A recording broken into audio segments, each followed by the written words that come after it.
Bora estudar!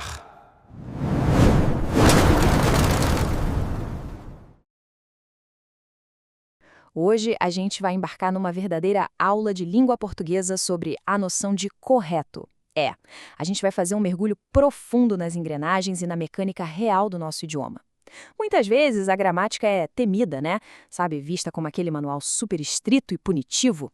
Mas a ideia dessa nossa explicação aqui é manter um tom puramente pedagógico, bem imparcial, para a gente desvendar como o idioma funciona na prática e na teoria. Então, vamos lá! Para dar o pontapé inicial, a gente precisa encarar esta pergunta fundamental de frente. O que significa, de verdade, falar corretamente? Nossa, essa é daquelas perguntas que costumam ativar um gatilho de ansiedade enorme em quem passou a vida inteira se preocupando com regras gramaticais rígidas. A ideia de que existe uma matemática infalível, uma única forma exata para a linguagem, é super forte. Mas a realidade é muito mais fascinante e complexa do que um certo ou errado. O nosso roteiro de hoje é super direto. 1. O mito da correção. 2. Normativo versus descritivo. 3. O sistema e a norma. 4.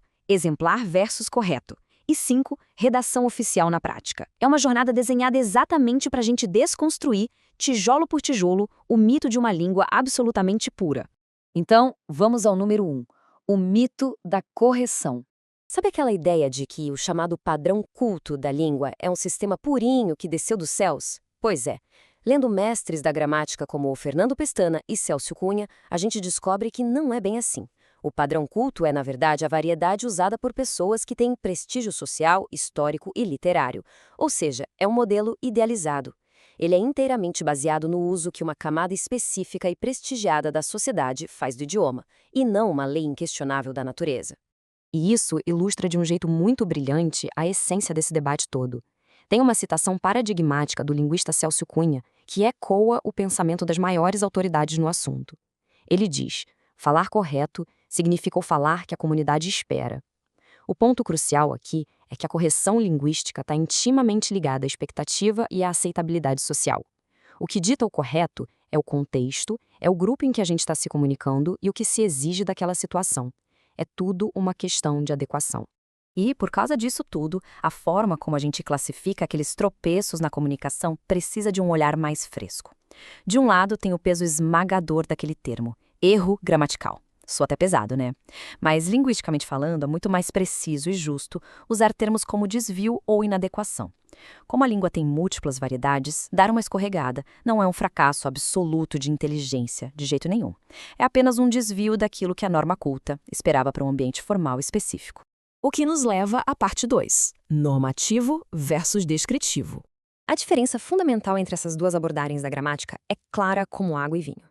A gramática descritiva age exatamente como um cientista num laboratório. Ela é neutra, ela observa as pessoas conversando e simplesmente registra, descreve o sistema linguístico como ele é usado de fato, sem apontar o dedo. A gramática normativa, por outro lado, veste aquele chapéu de professora. Ela é uma disciplina pedagógica que não descreve tudo, mas sim seleciona e recomenda modelos de uso que são considerados exemplares, justamente para guiar nossas interações sociais mais formais. E tem uma constatação inspiradora do grande acadêmico Evanildo Bechara que reforça essa vitalidade do idioma. Ele diz que a língua faz-se e refaz-se constantemente. Gente, uma língua viva nunca está pronta enfiada na gaveta de um arquivo. Ela não é um monumento de pedra. Ela tem uma dimensão super dinâmica, um potencial criativo imenso, sempre se ajustando para atender às novas realidades e necessidades expressivas de uma sociedade que não para de se movimentar. Seção 3. O sistema e a norma. A chave para pescar a ideia dessa parte é pensar o seguinte: o sistema é meio que a caixa de ferramentas da língua. São aquelas regras e os blocos de montar que permitem que a gente crie infinitas palavras novas. Do outro lado, a gente tem a norma, que é o que a sociedade realmente adota e usa no dia a dia. É o tradicional, o arroz com feijão comum. Resumindo a ópera, o sistema cria a possibilidade lógica de uma palavra existir, já a norma é a adoção histórica dessa palavra pelo povo. O professor Bechara menciona uma anedota histórica genial sobre isso. É o caso do surgimento da palavra imexível no cenário político brasileiro anos atrás. Deu a maior polêmica na época. Mas do ponto de vista linguístico, ela foi criada seguindo as regras perfeitinhas do sistema, do mesmo jeitinho que palavras como intocável ou infalível. O que pegou foi o seguinte: o sistema gerou a palavra, mas ela soou super estranha porque ainda não estava registrada nos dicionários, ou seja, ela ainda não pertencia à tradição da norma. A língua é rápida, ela gera novidades muito antes da oficialização. Parte 4. Exemplar versus correto. Essa contraposição conceitual é excelente para clarear as ideias. O que a gente chama de forma exemplar é simplesmente uma variedade que a sociedade elegeu como modelo, muito por causa do prestígio social e literário de quem a fala. Ser exemplar é meio que uma escolha histórica. Já o que é correto é, na verdade, um julgamento sobre conformidade mecânica. Por exemplo, uma gíria super popular pode ser perfeitamente correta se seguir a estrutura da linguagem daquela comunidade específica, mesmo que não seja considerada exemplar no meio de um artigo acadêmico. E a norma é super elástica. Ela varia basicamente em 3 eixos. Tem a variação diatópica, que é a geografia brincando com as palavras. É só pensar num vocabulário lá do Nordeste do Brasil comparado com o do Sul de Portugal. Tem a diastrática, que reflete os diferentes níveis sociais e graus de instrução da população. E tem a diafásica, que é o ajuste fino para o contexto. Afinal, ninguém fala do mesmo jeito numa mesa de bar e numa entrevista de emprego, certo? A tal da correção muda de figura completamente dependendo do cruzamento desses 3 fatores. E por fim, seção 5, redação oficial na prática. O grande pulo do gato aqui é entender que a exigência da norma padrão na administração pública não é um capricho de erudição vazia ou elitismo, nada disso. Quando o governo se comunica, ele usa a norma culta para garantir acesso universal e precisão jurídica. O Estado tem a obrigação de redigir as leis de um jeito uniforme. Um cidadão lá no extremo norte do país e outro lá no extremo sul precisam ler e entender a mensagem exatamente da mesma forma, sem nenhuma margem para ambiguidades regionais. E para garantir que essa precisão de relojoeiro funcione, o Manual de Redação Oficial estabelece uns atributos essenciais.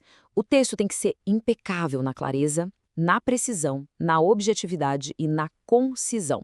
Precisa ter aquela coesão e coerência muito bem amarradas, além de ser totalmente impessoal e formal. Na escrita oficial, pessoal, não é o momento de exibir talento literário criativo ou opiniões pessoais. O texto ali é um instrumento absolutamente neutro, prestando um serviço para a sociedade e para o interesse público. Querem um exemplo bem prático de como as regras gramaticais funcionam como uma verdadeira ferramenta de clareza nesse contexto? O manual destaca que separar o sujeito e o verbo como uma vírgula é um desvio muito sério. E faz todo sentido. Manter esses 2 elementos grudadinhos, intimamente conectados, é vital para proteger o fluxo lógico da frase. Numa redação oficial, as regras de pontuação são literalmente uma blindagem protetora para a mensagem jurídica. Elas não deixam nenhuma brecha de interpretação solta numa lei. E assim a gente chega àquela provocação final que fecha muito bem a nossa análise de hoje. Depois de desmistificar a história de uma língua absolutamente pura e de entender o papel objetivo da escrita oficial, fica a grande reflexão: a língua serve às regras ou as regras servem à língua? Entender que o nosso idioma é uma entidade super viva, rica e socialmente orgânica e que a gramática normativa é só uma baita ferramenta para facilitar a clareza e a vida em sociedade, bom, isso dissolve todo aquele medo de se expressar. Fica aqui o convite para a gente continuar observando de perto o poder transformador das palavras e esse sistema fascinante de adaptação humana que a gente chama de língua. Até a próxima. Obrigado por assistir esta aula. Espero ter ajudado.